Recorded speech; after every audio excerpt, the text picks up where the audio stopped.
arab tilida son masalasi. Son masalasi, arab tilida son, o'zbek tili, rus tili, qolgan tillardan farq qiladi. Farq qilishi nimada desa, arab tilida ikkilik bor.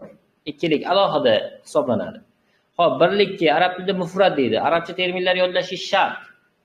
Xo'p, ikkilikka musanna deydi. Ko'plikni jam deydi. Ikkilik yana bitta nomi tasniya ham deydi.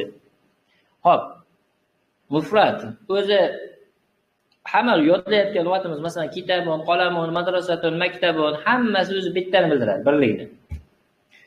Bitta ofis, shu bitta kitob, bitta daftar, masalan, qara'tu kitaban deganingizda, men kitob o'qidim deganingizda, u eshituvchi bitta kitob o'qiganingizni tushunadi. Barchasi kitob o'qiganingizni tushunmaydi.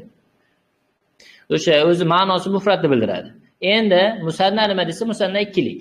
Ikkilik qanaqa bo'ladi desa, ikkilik ani yoki una qo'shimchalarini ani ayni qo'shimchalarini qo'shish orqali yasaladi. Masalan, qarang. Ani qo'shimchasi. Mana muallimun degani bitta o'qituvchi degani.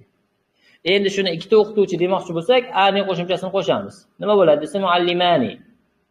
Shunda nimani bildiradi desa, ikkita o'qituvchi degan ma'noni bildiradi. Muallimatani ikkita o'qituvchi ayol degan ma'noda ketayotgan bo'ladi. Xo'p, undan keyingi masala ko'plik, ya'ni jam. Jam nima desa, jam qanaqa bo'ladi desa, siniq ko'pligi bo'ladi, to'g'ri ko'pligi bo'ladi. Xo'p, bu joyda siniq ko'pligi bilan to'g'ri ko'plikka mana bu joyda misol bergan. Endi asli hozir misol ham ko'rsataman. Xo'p, siniq ko'pligida birlikdagi ko'rinishi o'zgarib ketadi. Yo boshiga yoki oxiriga qo'shimchalar qo'shilgan bo'ladi. Birinchi jami'atunda hech qanaqa o'zgarishlarsiz oxiriga atun qo'shimchasi qo'shiladi. Jami'atun bo'lib. Ya'ni birlikdagi shakli o'zgarmasdan oxiriga atun, una, atin, ina, mana shu to'rtta qo'shimcha. To'rtta qo'shimchani qo'shish orqali yasalgan ko'plik to'g'ri ko'plik. Lekin mana qarang, kitabun, kutubun. E'tibor bering, kitabun birlikda alif bor edi, o'rtada ko'plikka o'tganda o'sha alif yo'qolib qolyapti. Qalamun, aqlamun birlik 3 ta harfdan iborat edi, ko'plikka o'tganda boshiga alif qo'shilyapti, o'rtasiga alif qo'shilyapti. Ya'ni boshi o'rtasida o'zgarishlar bo'lsa siniq ko'plik, faqat oxirgi qo'shimcha qo'shish orqali una, ina, atun, atin mana shu to'rtta qo'shimchani qo'shish orqali yasalgan ko'plik bu to'g'ri ko'plik bo'ladi. Ya'ni arab tilida biz ko'plik, hozircha shu narsa zehningizda tursin, biz ko'plik yasamaymiz.